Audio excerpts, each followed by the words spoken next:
محمد بن قاسم کے بھیجے ہوئے جاسوس اگلے روز صبح سویرے واپس آ گئے۔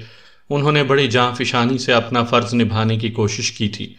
انہوں نے بتایا کہ 2 روز پہلے کوئی اہم شخصیت راجہ داہر کے پڑاؤ میں پہنچی ہے۔ اسے نہایت تذوق و احتشام کے ساتھ راجہ داہر کے محل میں لے جایا گیا تھا۔ راجہ داہر نے اس کا استقبال اپنی جگہ سے اٹھ کر کیا اور اسے اپنی مسند پر بٹھانے کے بعد خود کھڑا ہو گیا۔ بعد ازاں اس محترم شخصیت کو بڑی عزت کے ساتھ کسی نامعلوم مقام پر پہنچا دیا گیا۔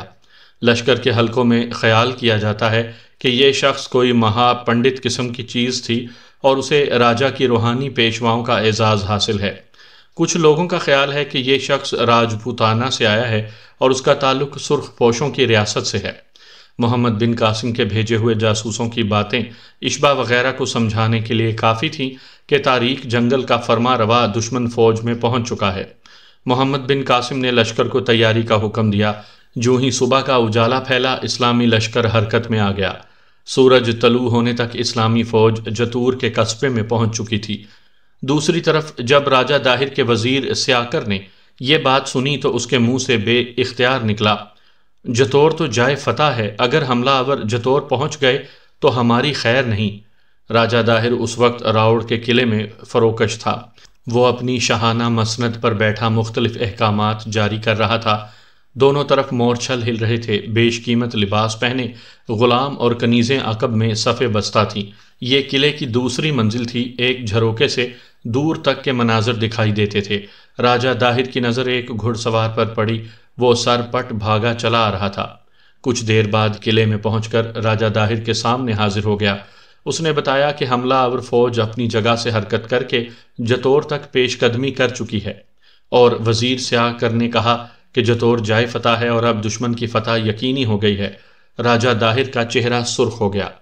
اس نے 2 ہی گھونٹوں میں جام خالی کیا اور تلوار کھینچ کر بولا، وہ جتور نہیں، حب بری کے مقام پر اترے ہیں، اور یہ وہ جگہ ہے جہاں ان سب کی ہڈیاں زمین کو بوسہ دیں گی۔ جتور کو حب بری بھی کہا جاتا ہے، اور حب بری کا لفظی معنی قبرستان کے معنوں کے قریب تر ہے۔ اس کے بعد راجہ داہر نے راوڑ کے قلعے میں اپنے مال اسباب اور خزانے پر نگران مقرر کیے اور ننگی تلوار لہراتا ہوا قلعے سے باہر نکل آیا۔ اس کے اہم سالاروں کے علاوہ اس کی درجنوں بیویاں، کنیزیں اور خادمائیں بھی اس کے ساتھ تھیں۔ فوج کو تیاری کا حکم پہلے ہی دیا جا چکا تھا۔ اب کوچ کا حکم ہوا اور داہر اپنے لا تعداد گھوڑوں، ہاتھیوں اور لشکریوں کے ساتھ پیش قدمی کر کے اسلامی لشکر سے 3 میل کی دوری پر آ گیا۔ راجہ داہر ایک بہت بڑے ہاتھی پر سوار تھا۔ ہاتھی کا ہودہ سونے کے پتھروں سے مزین تھا اور مکمل طور پر ڈھکا ہوا تھا۔ اس مقام پر پہنچ کر راجہ داہر نے اپنے جادوگر کو طلب کیا اور اس سے کہا، میں آج مسلمانوں سے لڑائی کا آغاز کرنا چاہتا ہوں۔ تم ستاروں کی چال ملاحظہ کرو اور اپنی کتابیں دیکھ کر بتاؤ کہ فتح کے امکانات کیا ہیں۔ جادوگر نے راجہ کے احکامات پر عمل کیا۔ کچھ دیر بعد وہ چہرے پر تشویش لیے لوٹ آیا۔ اس نے کہا، بادشاہ سلامت، علم ہنسا کے حساب سے اسلام کی فوج کے لیے فتح ہے، کیونکہ سیاہ مریخ ان کی پشت پر ہے اور ہمارے سامنے ہے۔ راجہ داہر یہ سن کر سخت مایوس ہوا۔ جادوگر نے اسے بے حوصلہ دیکھا تو بولا، بادشاہ کو نراش ہونے کی ضرورت نہیں۔ میری رائے ہے کہ فوری طور پر سونے سے مریخ کی شکل ڈھلوائی جائے اور اسے لشکر کے پیچھے رکھا جائے۔ اپنے وزیر سیاکر اور دوسرے عمائدین کے مشورے کے بعد راجہ داہر نے اس تجویز پر عمل کرنے کا فیصلہ کیا۔ مریخ کی طلائی شکل بنوائی گئی اور اسے داہر کے ہاتھی کے عقب میں ایک چوبی ڈنڈے کے ساتھ باندھ دیا گیا۔ یوں مریخ داہر کی پشت پر آ گیا اور وہ نتائج سے بے پرواہ ہو کر آگے بڑھنے لگا۔ جلد ہی دونوں لشکروں کے درمیان چند فرلانگ کا فاصلہ رہ گیا اور انہوں نے ہتھیار تول لیے۔ اس دن اسلامی اور سندھی فوج کے ہراول دستوں میں چند جھڑپیں ہوئیں اور شام کو دونوں فوجیں اپنے اپنے پڑاؤ میں چلی گئیں۔ اگلے دن کا سورج طلوع ہوا تو دونوں طرف سے جنگجو اور شہزور پنجہ آزمائی کے لیے بے قرار تھے۔ علم لہرا رہے تھے، ہتھیار چمک رہے تھے اور ایک ہلاکت خیز سنسنی فضاؤں میں پھیلی ہوئی تھی۔ راجہ داہر نے اپنے ایک جنگجو ٹھاکر کو حکم دیا کہ وہ اپنے دوستوں کے ساتھ اسلامی فوج کے دائیں بازو پر حملہ آور ہو۔ کور نامی وہ ٹھاکر آگے بڑھا۔ اسلامی فوج کے شاہ سوار بھی قطار در قطار ہاتھوں میں ڈھالیں سجائے مقابلے کے لیے نکل آئے۔ نعروں کی گونج میں جنگجو ایک دوسرے سے ٹکرائے۔ یہ لڑائی سارا دن وقفے وقفے سے جاری رہی، لڑنے والے چند گروہوں پر مشتمل تھے، مگر کبھی کبھی ان کی تعداد سینکڑوں تک بھی پہنچ جاتی تھی۔ شام کے وقت دست بدست لڑائی کی نوبت آ گئی۔ خنجر اور پیش قبض چلنے لگے، تاہم اندھیرا پھیلتے ہی میدان جنگ میں سکون ہو گیا اور فوجیں اپنے اپنے خیموں میں واپس آ گئیں۔ تیسرے روز لڑائی شروع ہوئی تو آغاز ہی میں داہر کی فوج کا ایک اہم سالار کام آ گیا۔ یہ جے پور کا ٹھاکر تھا اور اس کی بہادری دور و نزدیک مشہور تھی۔ اس کے قتل ہونے سے مسلمانوں کے حوصلے بڑھ گئے اور دوپہر تک میدان کے مختلف حصوں میں داہر کے سپاہی گاجر مولی کی طرح کٹتے رہے۔ تیسرے روز کی لڑائی میں اشبا اور جہم بن زہر نے بھی کھل کر اپنی تلواروں کے جوہر دکھائے۔ وہ اپنے تند دستوں کے ساتھ دشمن کی صفوں میں آگے تک گھس گئے۔ ان کی نگاہیں داہر کی تلاش میں تھیں، مگر داہر اپنے آہن پوش رکھوالوں میں گھرا ہوا ان کی پہنچ سے بہت دور تھا۔ دوپہر کو راجہ داہر کا دانا وزیر سیاکر اب اس کے خیمے میں پہنچا۔ راجہ داہر اس وقت بھوجن کر کے فارغ ہی ہوا تھا۔ خادمائیں اس کے دسترخوان سے خالی برتن اٹھا رہی تھیں۔ ان میں ایک سے بڑھ کر ایک حسین اور ان کے جسمانی خطوط دیکھنے والے کو عیش پرستی پر ابھارتے تھے۔ ان کی موجودگی پر سیاکر نے ناک بھون چڑھائی، مگر دل کی بات زبان پر لانے کی حماقت نہیں کی۔ اس نے کور نشات بجا لانے کے بعد کہا، اے مہاراج، چھوٹے منہ سے بڑی بات کرنے جا رہا ہوں۔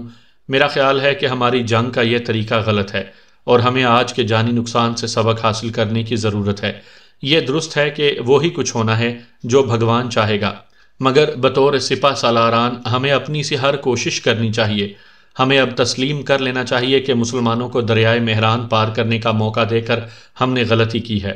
بہرحال اب جب کہ آمنا سامنا ہو ہی چکا ہے اور مسلمان اپنے قدم جما چکے ہیں، تو ہمیں محدود پیمانے کی جنگ کر کے اپنے بہادروں کو موت کے منہ میں نہیں دھکیلنا چاہیے۔ آپ بھی دیکھ چکے ہیں کہ جو ٹھاکر ان کے مقابلے میں مارا جاتا ہے، ہمارے حوصلے پست ہوتے جاتے ہیں۔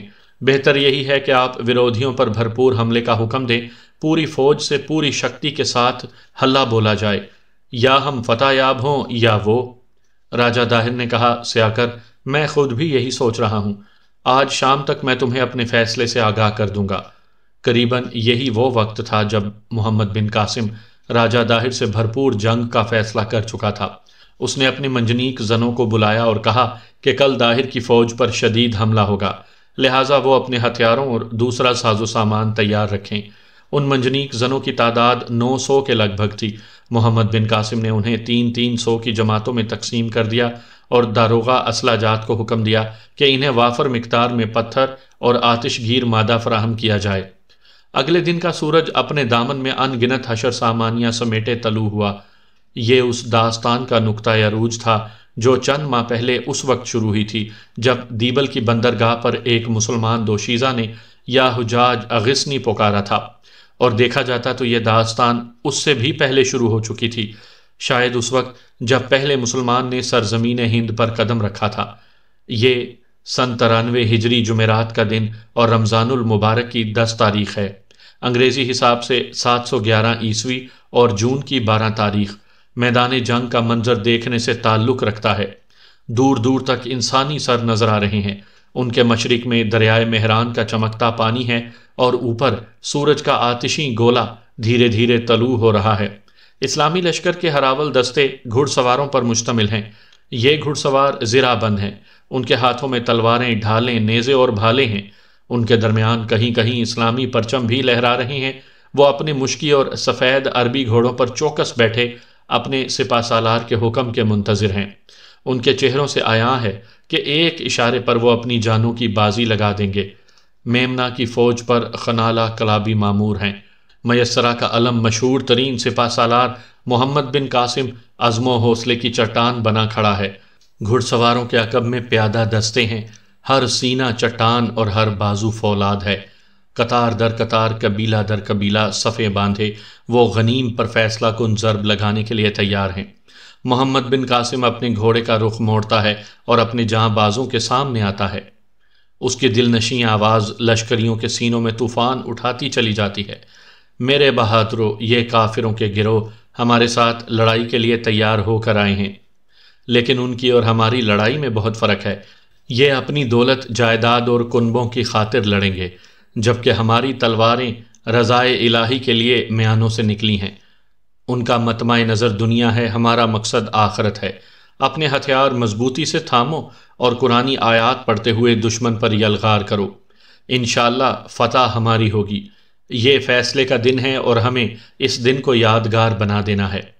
اس کے بعد محمد بن قاسم اپنے سپاہیوں کو نظم و نسق کے بارے میں ضروری ہدایات دیتا ہے۔ انہیں کہتا ہے کہ وہ اپنی اپنی جگہوں پر استقامت سے جمے رہیں، صفوں کو برقرار رکھیں اور ایک دوسرے کی مدد کے لیے دائیں بائیں نہ ہٹیں۔ پھر وہ سکوں کو حکم دیتا ہے کہ مشقیں بھر لیں اور صفوں کے اندر لوگوں کو پانی دیں تاکہ وہ پانی کی تلاش میں باہر نہ نکلیں۔ اس کے بعد وہ رخ پھیر کر اپنا چہرہ دشمن کی طرف کرتا ہے اور تلوار سر سے بلند کر کے حملے کا حکم دیتا ہے۔ یہ روز قیامت ہے، یہ محشر کی گھڑی ہے، زمین دہل رہی ہے اور مجاہدان اسلام کے گھوڑوں کی اڑائی ہوئی گرد زمین و آسمان کے کلابے میں بھر رہی ہے۔ دونوں فوجیں مقابل پہنچتی ہیں، ہاتھیوں کی چنگھاڑیں، گھوڑوں کی ہنہناہٹیں، لوہے کی جھنکار، زخمیوں کی پکار، سب کچھ گڈمڈ ہے۔ اس شور قیامت سے ایک نعرہ مستانہ بلند ہوتا ہے، اللہ اکبر! یہ شیر بصرہ محمد بن قاسم کی آواز ہے۔ وہ پرچم اڑاتا ہوا غنیم کی صفوں میں گھستا چلا جاتا ہے۔ اس کے دائیں اور بائیں شاہینوں کے پرے ہیں، ان کی تلواریں چمک رہی ہیں اور اعلان کر رہی ہیں، آج کون ہمارے سامنے آئے گا؟ آج کس کو اپنے شانوں پر سر کی ضرورت نہیں؟ آج کس کو اپنی جواں مردی کا غرور ہے؟ جو ہے وہ آئے اور ہمارے مقابل ہو۔ ہم عرب کے بیٹے، ہم صحرا کے باسی، ہم حق کے علمبردار، ہم شہادت کے متلاشی، آؤ ہمارا سامنا کرو۔ جب بھرپور حملے کا آغاز ہوا، حلابہ لشکر کی عقبی صفوں میں تھی۔ آج وہ مردانہ لباس میں تھی، اس نے آہنی خود کے علاوہ زرہ بھی پہن رکھی تھی۔ وہ کچھ دیر ان سے دور افتادہ نعروں کو سنتی رہی جو لشکر کے ہراول دستے کی طرف سے آ رہے تھے۔ آثار سے پتہ چلتا تھا کہ گھمسان کا رن پڑ چکا ہے۔ حلابہ کی مٹھی میں شیشے کی ایک چھوٹی سی بوتل حلابہ نے تاریک جنگل میں پرماتما کے محل میں سے حاصل کی تھی۔ اس نے عجیب نظروں سے بوتل کو دیکھا اور اپنے لباس میں چھپا لیا۔ اس کے بعد اس نے گھوڑے کو ایڑ لگائی اور دھیرے دھیرے آگے بڑھنے لگی۔ سپہ سالار کا حکم تھا کہ کوئی شخص اپنی صف نہیں چھوڑے گا، مگر حلابہ اس حکم نہ ماننے پر مجبور تھی۔ وہ اس حکم پر عمل کر کے سرگرم جنگ میں شرکت سے محروم رہنا نہیں چاہتی تھی۔ آج اس کے اندر سوئے ہوئے جذبے کسی اور ہی ادا سے جاگے تھے۔ آج وہ اپنی ہر حسرت پوری کر لینا چاہتی تھی۔ وہ آج کا دن اس طرح گزارنا چاہتی تھی کہ پھر زندگی کی خواہش ہی باقی نہ رہے۔ ہاں، آج اسے کوئی حکم نہیں ماننا تھا۔ وہ بار برداری کے اونٹوں کے درمیان میں سے راستہ بناتی ہراول صفوں کی طرف بڑھتی رہی۔ جوں جوں وہ آگے پہنچتی اس پر جنگ کی شدت آشکار ہوتی گئی۔ پھر میدان کارزار اس کی آنکھوں کے سامنے آ گیا۔ اس نے لوہے کی لپک میں انسانی گوشت کی دھجیاں اڑتے دیکھیں۔ لاشوں کے فرش پر مارکا حق و باطل عروج پر تھا۔ اس کی نگاہیں اشبا کو تلاش کر رہی تھیں۔ وہ جانتی تھی کہ اشبا کی زندگی آج شدید خطرے میں ہے۔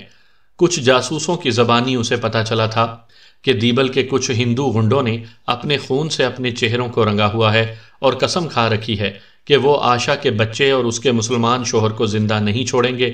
یہ لوگ اس میدان جنگ میں موجود تھے اور ان کی تلواریں کسی بھی وقت اشبا تک پہنچ سکتی تھیں۔ حلابہ میدان جنگ میں دیوانہ وار اشبا کو ڈھونڈتی رہی۔ آخر کچھ عرصے بعد اس نے سیاہ اور سفید رنگ میں اشبا کا پرچم پہچان لیا۔ قبیلہ بنو عمار کا یہ پرچم اس وقت اشبا کے پاس تھا۔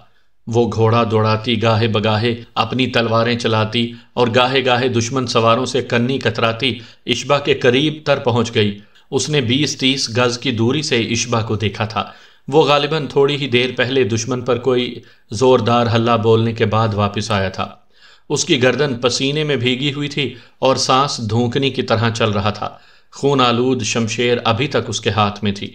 وہ تیز تیز لمحے میں اپنے ساتھیوں کو لے کر ہنگامے کارزار کی طرف بڑھا۔ حلابہ نے بھی بے خودی کے عالم میں اس کا ساتھ دیا۔ جلد ہی اس نے خود کو گھمسان کا رن میں موجود پایا۔ وہ بھی پوری جرت سے تلوار چلانے لگی۔ ایک عجیب طرح کی وارفتگی اس پر طاری تھی اور موت اسے ایک بے معنی چیز محسوس ہونے لگی۔ اس کی صرف ایک ہی خواہش تھی، وہ اشبا کے لیے اپنی جان قربان کر دے۔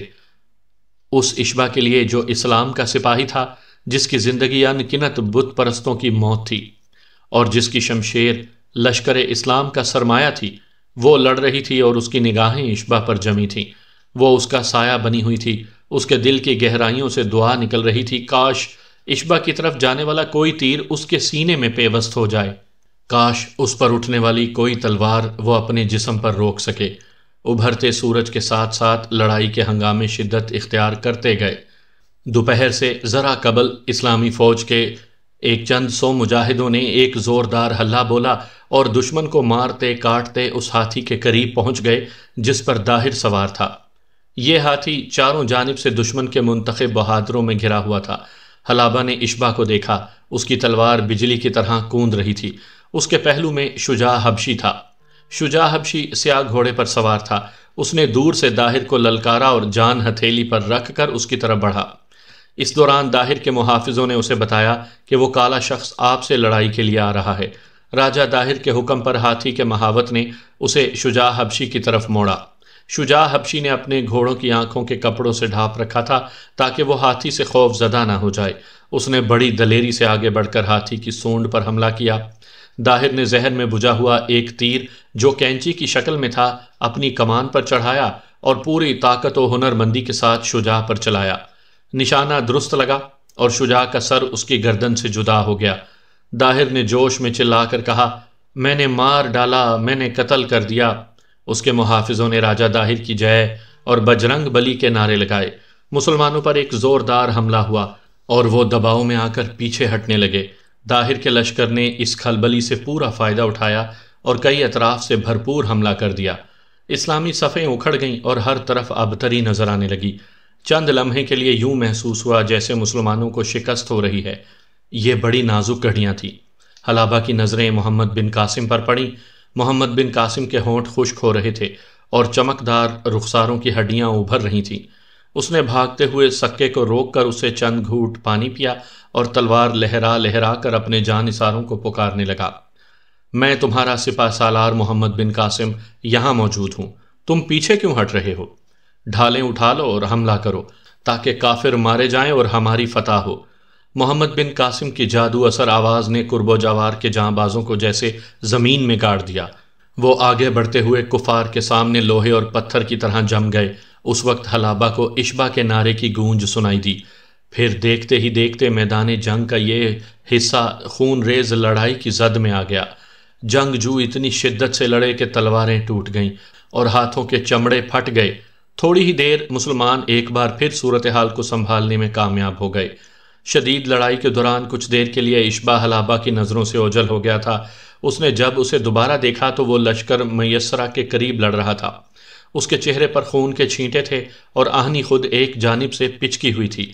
حلابہ نے محسوس کیا کہ اشبا بتدریج بائیں جانب ہٹتا جا رہا ہے۔ معلوم نہیں وہ ایسا کیوں کر رہا تھا۔ یہ تو حلابہ سوچ بھی نہیں سکتی تھی کہ وہ لڑائی سے بچنا چاہتا ہے۔ پھر کیا بات تھی؟ کیا وہ زخمی ہو گیا تھا؟ حلابہ بھی اس کے ساتھ ساتھ پیچھے ہٹنے لگی۔ اشبا گھوڑا بھگاتا ہوا دریا کی طرف نکل گیا۔ ایکا-ایکی حلابہ کی نظر دو سواروں پر پڑی۔ وہ بھی تیزی سے گھوڑا بھگاتے ہوئے اشبا کے پیچھے گئے۔ اشبا اب اونچے نیچے ٹیلوں کے پیچھے اوجھل ہو چکا تھا۔ حلابہ نے دو گھڑ سواروں کا تعاقب کیا۔ ایک مسلمان پیادے کو تہ و تیغ کرنے کے بعد وہ بھی ٹیلوں کے پیچھے اوجھل ہو گئے۔ حلابہ جب ٹیلوں میں پہنچی اس نے ایک سنسنی خیز منظر دیکھا۔ حلابہ کے پہنچتے پہنچتے اشبا نے اسے بھی بے بس کر دیا۔ حلابہ قریب پہنچی تو اشبا نے اسے پہچان لیا۔ در حقیقت وہ لڑائی کے دوران ہی اسے پہچان چکا تھا اور نگاہوں میں کئی بار اسے گھمسان کا رن سے نکلنے کے لیے کہہ چکا تھا۔ حلابہ کوئی رسی ہے؟ اشبا نے تیزی سے پوچھا۔ حلابہ نے اپنی تلوار سے دشمن کے ایک گھوڑے کی لگام کاٹی اور اشبا کو تھما دی۔ اشبا نے بڑی تیزی کے ساتھ اس شخص کی مشقیں کسیں اور اپنے سامنے گھوڑے پر اوندھا لٹا دیا۔ پھر وہ دونوں گھوڑے بھگاتے ہوئے ٹیلوں میں آگے بڑھنے لگے۔ دریائے مہران کے کنارے کھجوروں کے ایک جھنڈ میں اشبا نے گھوڑا روکا، قیدی کو دھکیل کر نیچے ریت پر پھینکا اور خون آشام تلوار اس کی شہ رگ پر رکھ دی۔ حلابہ نے پہلی مرتبہ غور سے دیکھا یہ ایک 40-45 سالہ سیاہ زو کھشتری تھا۔ اس جاتی کی خوشحالی اس کی گردن پر چربی بن کر چڑھی ہوئی تھی۔ اس نے اپنے چہرے پر لہو مل رکھا تھا۔ حلابہ سمجھ گئی کہ یہ اشبا کے خاص دشمنوں میں سے ہے۔ غالباً اشبا نے اسے پیچھے لگانے کے لیے میدان جنگ سے پسپائی اختیار کی تھی۔ اشبا کی تلوار کی نوک اس کی گردن میں دھنسنے لگی تو چہرے پر موت کے خوف نے ڈیرا ڈال دیا۔ اشبا نے سنگین لہجے میں کہا، وہ ذلیل انسان کہاں ہے جو خود کو پرماتما کہتا ہے؟ کھشتری نے خوفزدہ لہجے میں کہا، کون پرماتما؟ میں کچھ نہیں جانتا۔ انجان مت بنو، اشبا غرایا، تمہارا لباس بتاتا ہے کہ تم داہر کی فوج میں آہن سردار ہو، تم جانتے ہو کہ وہ شیطان کہاں ہے۔ اشبا کی غراہٹ میں کچھ ایسی بات تھی کہ دشمن تو دشمن، حلابہ بھی لرز کر رہ گئی۔ کھشتری خشک ہونٹوں پر زبان پھیر کر بولا، کہیں تمہارا مطلب اس نقاب پوش سوامی؟ ہاں ہاں وہی، اشبا نے غرا کر کہا۔ مجھے ٹھیک سے پتہ نہیں، اور اگر ہوتا بھی تو میں ہرگز نہ بتاتا۔ بہتر ہے مرنے کے لیے تیار ہو جاؤ۔ اشبا نے تلوار اوپر اٹھائی۔ اس شخص نے آنکھیں بند کر کے بجرنگ بلی کا نعرہ لگایا۔ اشبا نے تلوار پورے زور سے اس کے سینے میں گھونپ دی۔ چند ہی لمحے میں وہ تڑپ کر ٹھنڈا ہو گیا۔ اشبا نے اس کے ہاتھ پاؤں کھولے، اس کے مکروہ جسم کو اٹھایا اور درختوں میں لے گیا۔ تھوڑی ہی دیر بعد وہ کھشتری کا خون آلود لباس پہنے واپس آ گیا۔ سر پر آہنی خود سجا کر اور چہرے پر خون ملنے کے بعد اسے بطور مسلمان سپاہی پہچاننا مشکل ہو گیا۔ وہ تھوڑی دیر سر جھکائے سوچتا رہا، پھر حلابہ سے بولا، حلابہ میں قلعے کی طرف جانا چاہتا ہوں، میرا ساتھ دو گی؟ حلابہ کی آنکھیں اور اس کا پورا جسم جواب بن گیا، اور جواب تھا ہاں۔ آج تو وہ اشبا کے ساتھ ننگے پاؤں تلوار کی دھار پر چل کر بھی جا سکتی تھی۔ اشبا نے اسے ساتھ لیا اور گھوڑے پر سوار آندھی کی طرح راؤڑ کے قلعے کی جانب بڑھا۔ کئی کوس کا چکر کاٹ کر وہ اس مضبوط ترین قلعے کے سامنے پہنچ گئے۔ حلابہ میری مدد کرو گی؟ اشبا نے پوچھا۔ آپ کو یہ پوچھنے کی ضرورت ہے؟ حلابہ نے جوابی سوال کیا۔ اشبا نے کہا، میں ڈرتا ہوں تمہیں برا نہ لگ جائے۔ آپ کی کوئی بات مجھے بری نہیں لگ سکتی، حلابہ نے عجیب سے لہجے میں کہا۔ کچھ ہی دیر بعد وہ حلابہ کو لے کر اس طرح قلعے کی طرف یوں بڑھ رہا تھا کہ وہ گھوڑے پر اس کے آگے بیٹھی تھی اور اس کے ہاتھ پشت پر بندھے تھے۔ اشبا نے ایک بازو سے اس کی گردن جکڑ رکھی تھی اور دوسرے ہاتھ سے گھوڑے کی لگام تھام رکھی تھی۔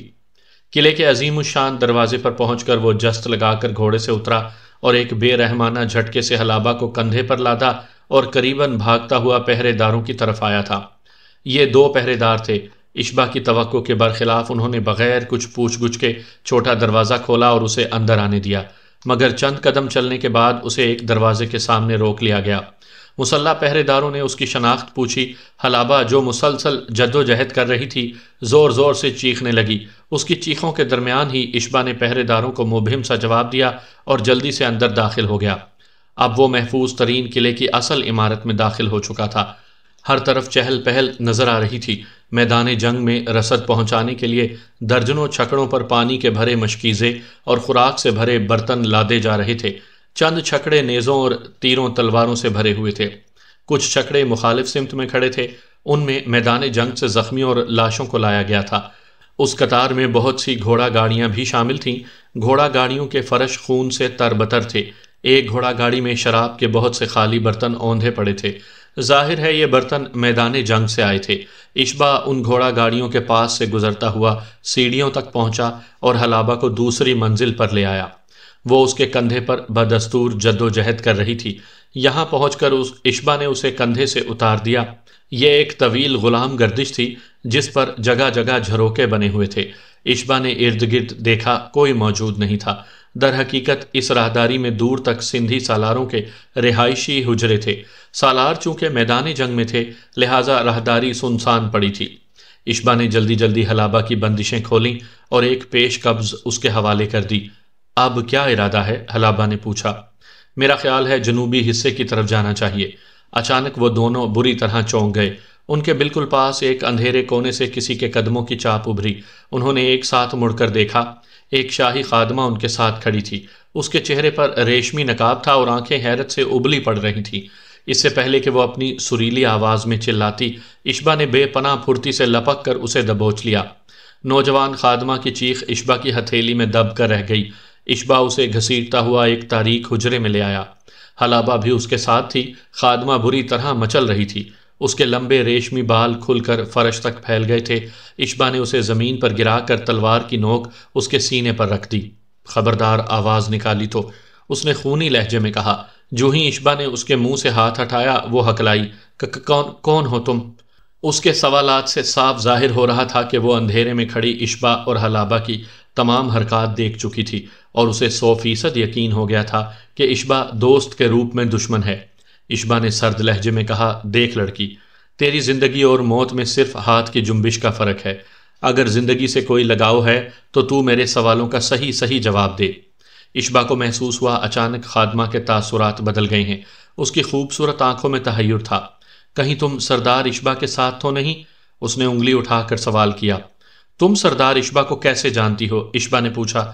میں بھی اسلامی فوج کے ساتھ چند روز پہلے تاریک جنگل سے آئی ہوں۔ اشبا محسوس کر رہا تھا کہ خادمہ کا ریشمی نقاب جس نے اس کا نصف چہرہ چھپا رکھا ہے کچھ عجیب سا لگ رہا تھا۔ نقاب کے نیچے ناک کا جو ابھار سا نظر آتا ہے وہ بہت تھوڑا تھا۔ اس نے نقاب کھینچا اور دنگ رہ گیا۔